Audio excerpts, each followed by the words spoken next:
महाराष्ट्राच्या राजकारणाच्या पटलावर नवीन वादाला तोंड फुटलंय. राजकीय समीकरण वेगानं बदलत आहेत. राज्याच्या राजकारणानं 2019 पासून इतक्यांदा मोठी कूच बदलली आहे. आता छोटे मोठे धक्के अगदीच किरकोळ वाटतात. आता राज ठाकरे आणि उद्धव ठाकरे यांनी पुन्हा एक नवीन समीकरण मांडलंय. राज्याच्या राजकारणाचा पुरता विचका यामुळे झालेला आहे. राजकारणात कधी काय घडेल याचा काही नेम नाही.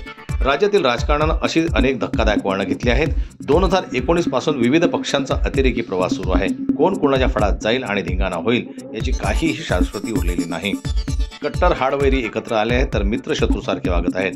त्यामुळं महापालिका आणि जिल्हा परिषद निवडणुकीच्या हंगामात शत्रू मित्र होतील तर मित्र शत्रू होतील अशी शक्यता अनेक ठिकाणी दिसून येत आहे.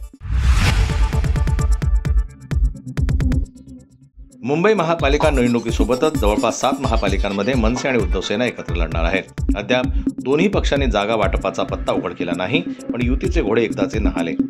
शिवसेनेतून बाहेर पडल्यापासून राज ठाकरे यांनी अनेकदा उद्धव ठाकरेंवर घणाघाती टीका केली, तर उद्धव ठाकरे यांनी त्यांना भाजपच्या मैत्रीवरून डिवचलं होतं. पण आता राजकारणातील वेळ्या भोपळ्याचं हे राजकारण तुर्तास इतिहास जमा झालाय. भाजपच्या दृष्टीनं दोन्ही ठाकरेंची ही युती आषाढीला भेटायला महाशिवरात्रीला आली असं जरी असलं तरी मुंबई महापालिकेत यामुळे नवीन समीकरणं मांडली जाणार आहेत.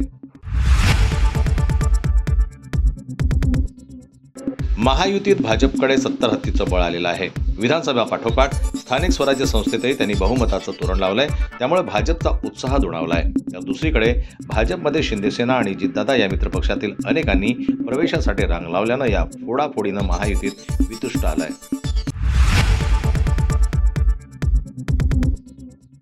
विधानसभेच्या वेळी वंचितनं महाविकास आघाडीसोबत हातमिळवणी करण्याचा प्रयत्न केला होता, पण त्यावेळी समीकरणं जुळली नाहीत. आता मुंबई महापालिकेसाठी काँग्रेसनं अगोदरच स्वबळाचा नारा दिल्यानं त्यांचं मन वळवण्याचं उद्धव सेनेचे प्रयत्न सुरू आहेत. तर दुसरीकडे राष्ट्रवादी काँग्रेसला योग्य जागा मिळत नसल्याच्या नाराजीतून ठाकरे बंधूंपासून शरद पवार यांची राष्ट्रवादी दुरावा का करेल की काय याकडे सर्वांचं लक्ष लागलं आहे.